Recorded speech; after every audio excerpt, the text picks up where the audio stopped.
अस्सलाम वालेकुम नाज़रीन, जीअं त झुंगार न्यूज़ सां गॾु मां आहियां माशूक अली भुट्टो। नाज़रीन, हिन वक़्तु असीं सेशन कोर्ट बार में मौजूदु आहियूं, जिथे इलेक्शन रखियल आहे ऐं हितां जा कैंडिडेट आहिनि गुलाम अकबर डहर साहब एडवोकेट। साईं जन खां पुछंदासीं त साईं जन जेको आहे सो इलेक्शन में जेको आहे सो हिसो वरितो आहे। साईं अस्सलाम वालेकुम। वालेकुम अस्सलाम। साईं, हे तव्हां जेको आहे सो इहो ॿुधाईंदा त तव्हां कहिड़े टाइम खां जेको आहे सो करे रहिया आहियो वकालत?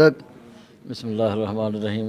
मां तक़रीबन 30 सालनि खां वकील आहियां ऐं असांजो आसिफ़ अली अब्दुल्लाह सुमरो साहब, सफदर अली भुट्टो साहब, इनायतुल्लाह मोहर साहब ऐं असांजो जी हामिद साहब मुरली साहब ऐं ॿियनि सीनियर दोस्तनि मूंखे बार में सदात लाइ मुंतख़ब कयो आहे ऐं बीठा आहियूं। ऐं मूंसां जेके दोस्त आहिनि उहे माशाअल्लाह सभु यंगेस्ट आहिनि। मुंहिंजे असां में जनरल सेक्रेटरी आहे असांजो ज़फ़रुल्लाह सुमरो साहब, उहो बि हिन सीट ते शायदि पहिरीं दफ़ो बीठे थो। ऐं असांजो वाइस प्रेसिडेंट आहे नौशाद अली टगर साहब, उहो बि पहिरीं दफ़ो आहे, यंगेस्ट आहे। ऐं उनखां पोइ जॉइंट सेक्रेटरी आहे असांजो सोहेल अब्बास भुट्टो साहब, उहो बि माशाअल्लाह यंग आहे। ऐं उनखां पोइ असांजो लाइब्रेरी आहे अनवर अली लोहर साहब ऐं ट्रेज़रर आहे असांजो आमिर अली अब्बास साहब। इहा असांजी टीम आहे। MMC ते बि असांजा दोस्त बीहारिया आहिनि ऐं शुक्र अलहमदुलिल्लाह हमेशह असांजो पैनल टोटली सीटुनि ते बीहंदो आहे ऐं कॾहिं बि का बि सीट मिस न थींदी आहे। हींअर बि अलाह जी महिरबानी सां असां टोटल माण्हू बीहारियासीं 13 ऐं 13 ई बीहारिया आहिनि। ऐं हींअर ईअं सम्झ त 3 ग्रुप थी आहियूं। असांजे ॿिए तरफ़ां बाबू सरफराज जतोई साहब आहे, मुकमिल पैनल हुन बि कोन आंदो आहे। ऐं ॿियो आहे असांजो अतराबाद सोलंकी साहब, उन बि मुकमिल प्लान न हूंदो आहे। अलाए सभु असांजा दोस्त आहिनि, ॿाहिरि आहिनि। हीअ आहे हिकु साल जो प्रोग्राम अलॻि थींदो आहे, 12 महीना तक़रीबन कुझु सां इलेक्शन थिए थी ऐं बिस्मिल्लाह के सभु ॿाहिरि आहियूं। उहो ज़ाहिर आहे को खटंदो को हाराईंदो, इनशाअल्लाह अलाह जो हबीब कंदो, इनशाअल्लाह असांजी फतह थींदी।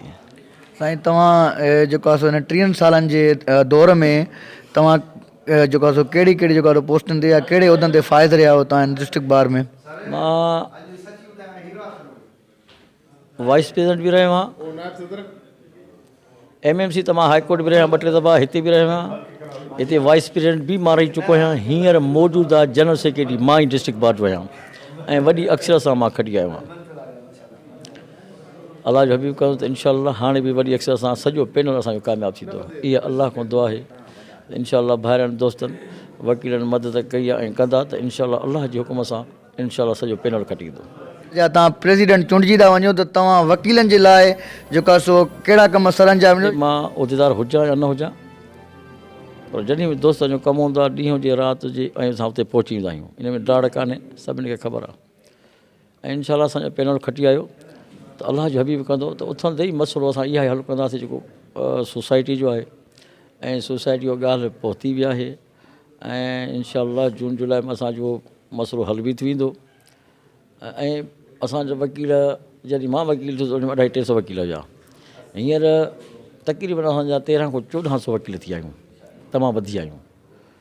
मूं पंहिंजे क़यादत खे इहा शइ रखी, लिखत बि कई बि जनरल सेक्रेटरी, ऐं हूअं बि हर हंधि असांखे ॿियो प्लाट ॾिनो वञे त जीअं असांजा नवां दोस्त जेके पंहिंजा प्लाट्स कोन्हनि, जेके मसवाड़ ते रहिया पिया आहिनि ऐं रेगुलर आहिनि, त असांखे जेकर प्लाट ॾिनो वेंदो, ज़मीन ॾिनी वेंदी त असां उन दोस्तनि खे अकोमोड करे सुहिणे नमूने सां पंहिंजी न कोई जॻह ठाहे सुकून सां हिकु हंधि वेहंदा। हींअर हाणे जनरल सदर ते बीठो आहियां, पर इन खां अॻु में मां पंहिंजी तरफ़ां बींग जनरल सेक्रेटरी मथे लिख पढ़ कई आहे।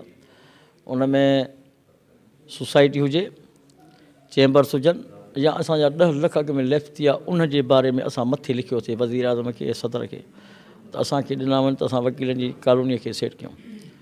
कोशिशि कंदासीं त इनशाअल्लाह जीअं अयास उमिरि जो असांजे बार में कोई न थींदो। सुवाल ई पैदा न आहे को पैदा थिए अहिड़ो, बाक़ी रब चाहे त ॿी ॻाल्हि आहे। साईं, आख़िरी सवाल तव्हां खां इहो कंदासीं, केतिरी टाइमिंग खां केतिरी टाइमिंग ताईं तव्हांजी वोटिंग थींदी ऐं वोटरनि जो तादादु केतिरो आहे? सर, हीअ इलेक्शन इनशाअल्लाह सुभाणे शुरू आहे ऐं 9 खां 5 ताईं टाइम रखियलु आहे। असांजो अली अज़हर तुंहिंजो साहिब जे निगरानी में थिए पई ऐं असांजो वोटर जो तादादु मूंसां वैलिड असांजो जेको वोटर तादादु उहो आहे 850 खां 900 ताईं। हूअं त असां वटि घणा आहिनि, असां वटि 1400 मेंबर आहिनि, पर के रिमूव थिया आहिनि, के कहिड़े असां के न थिया, पर वैलिड वोट में जेके सिंध बार काउंसिल जा पैसा भरियल हुजनि ऐं हितां जा ड्यूज़ क्लियर थियल हुजनि, उहे वैलिड आहे। तव्हां 8.5 खां 9 ताईं आहे ऐं उमेद बि आहे त 7.5 8 ताईं इहे वोट कास्ट थींदा ऐं इंशाअल्लाह अल्लाह जी ज़ात उमेद आहे त अमन अमान ऐं सुकून थी वेंदी। वॾी महिरबानी साईं तव्हांजी।